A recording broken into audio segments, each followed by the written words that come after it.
What's up, it's your boy Hobo Drobo, and I've got a heavy load ready to fire because today we're going to be talking about this Archery Scouts deck, as well as what makes me a Kingdom Rush player with some Drobo lore, so let's hop right into it. First, let's check out a short I made earlier summarizing this deck, and then we'll hop into our first match against Dr. Fox here. Today we're going to be combining Vesper with the Musketeers and the Archery Scouts. Vesper's passive increases the range of ranged towers, and the Archery Scouts passive increases Vesper's ranged attack damage, creating some good synergies. This spell combo prioritizes stalling for big splash damage, and stun is clutch for saving Vesper and your Barracks from Call of the Dragon attacks.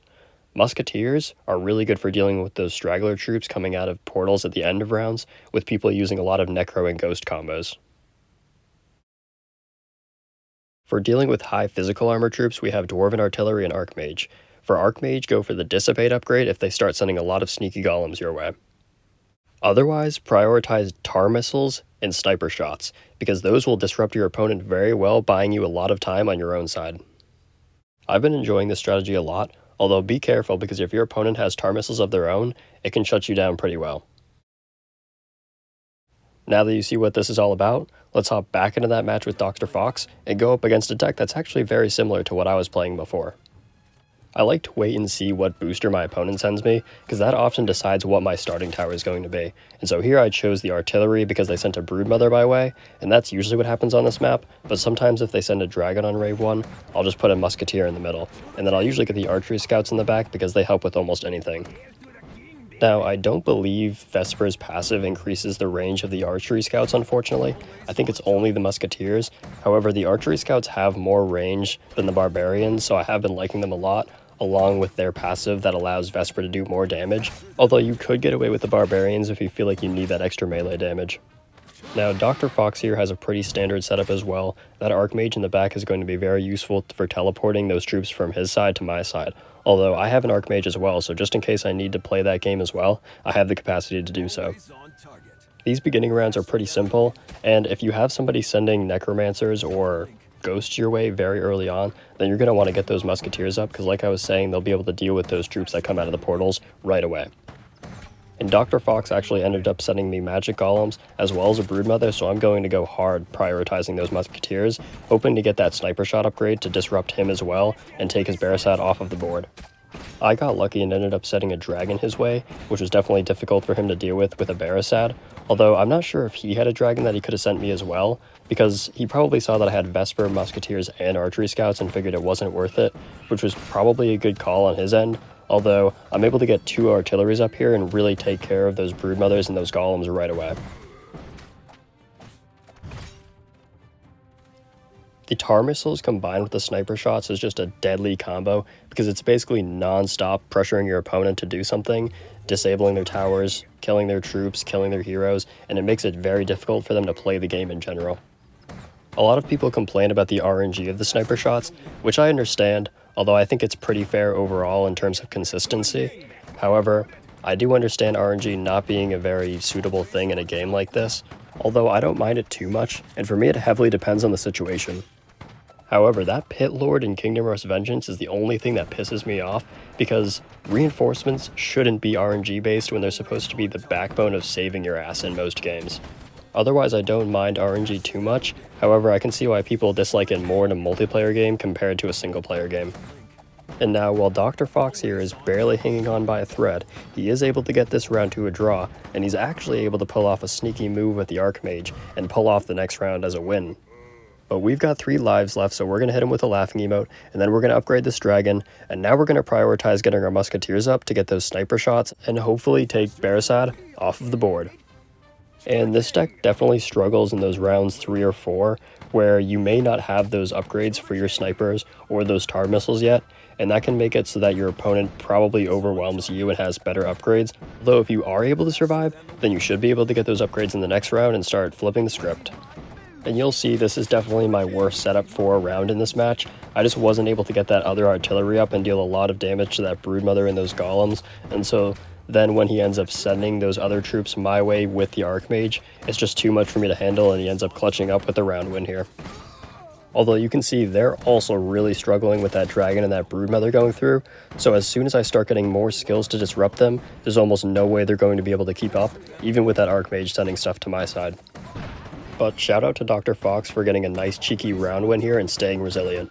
And for that reason, I'm gonna hit him with the laughing emoji again, because I'm feeling salty that he got me with the Archmage and Onslaught, and now I'm feeling pumped up, ready to send another powered up Broodmother his way, as well as getting those upgrades on my main towers, and I'm ready to show no mercy. But I think the real star of the show is this spell lineup, because it's going to allow your towers to get a lot more value by stalling those troops in specific spaces where they're in range of multiple towers. And I did end up putting another Archmage at the top there, just in case he tried to get sneaky with more Dissipates, although I end up abandoning that strategy and going for more Musketeer stuff. That way I can prepare better for the boss round coming up. And I also see that he's got his Tar Missile upgraded on his Dwarven Artillery now, so I have to make sure that these Musketeers are upgraded and getting maximum value throughout the entire round. Now, pay attention closely to that Musketeer in the middle there, as it goes boom with that shrapnel shot and takes out a ton of enemies and clumped up in the middle there, allowing me to sneak by this round as well.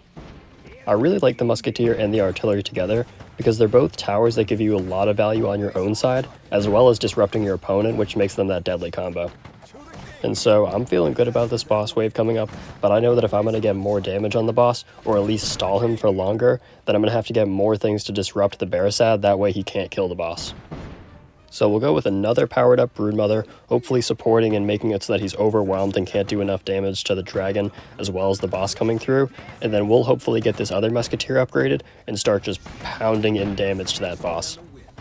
And so you'll see here, like I said in my Nerf Vesper video, you actually want to let the boss move down the lane to be in range of those towers so that he's starting to take damage right away, and then you can start to stall him. Because I really like playing that stall game, however I need to be careful and make sure that I am getting damage on him so that I don't lose in a damage battle.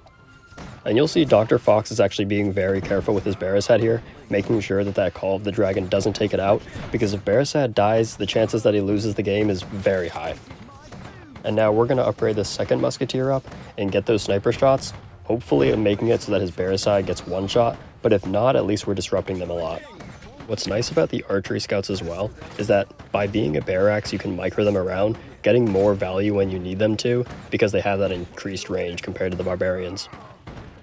And now I'm actually going to sell that Artillery in the front, and I think that's a really important thing for helping me win this round, because I'm going to get that Musketeer up, and I'm also going to sell some stuff so that I can get the upgrade for the sniper shots, disrupting them even more, and having a lot of damage on that boss, which will make us able to actually kill the boss before he does, even with his pretty good setup. So GG's Dr. Fox, this was a great match, and I think that if he had replaced that Archmage in this round with something that did a little bit more physical or true damage, he would have had a better shot at getting more damage on his boss, but that wasn't the case, and we pull out with a win. But before we get into some more Drobo lore, I want to go over this match right here, and unfortunately I wasn't able to send him any flying boosters and I didn't get lucky or get a dragon, and so he was able to get maximum value out of those artilleries and tar missiles, just completely overwhelming me from the start. And so I'm not too upset at this loss because it is a very rare situation, however, it is definitely something to keep in mind. And so as we go into the Drobo lore here, I actually want to give a shout out to Honker, because he came out with a crazy good Deidre deck using Tesla, although even though he was able to get a win on me in our first match, I pivoted my strategy and I upgraded those Musketeers right away to get the sniper shots, taking his Deidre off the board, and then there was nothing he could do. So enjoy this comeback win here, and let's get into what makes me a Kingdom Rush player. And in order to get into that, we have to give a huge shout out to Cool Math Games, because this baby is where it all started. And so in elementary school, they let us play Cool Math Games, and if you're old like me, you know all about this. However, our teachers wouldn't let us play a lot of the cool games, like Run, for example, because they felt like there just wasn't any educational value, which is kind of true, but they let us play Kingdom Rush because it was a strategy game. And so even though our progress got reset every single day we went into that lab, we just loved playing those first few levels so much, and the music was so good that we didn't care. We just kept doing it over and over and over again.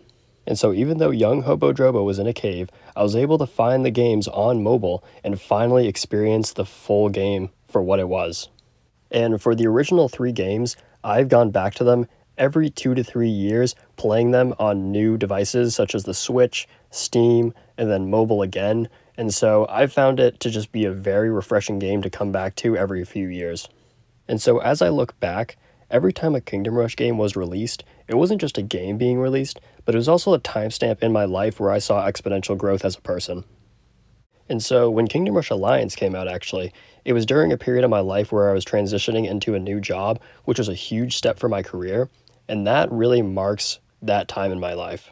And I know it's crazy to think that Hobo Drobo has a job, but unfortunately these videos don't put food on the table, so I do have to go to work.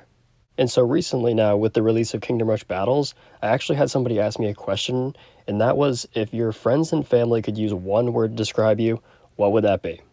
And while I wanted to say badass, I had to keep it professional, and I ended up coming up with resilient.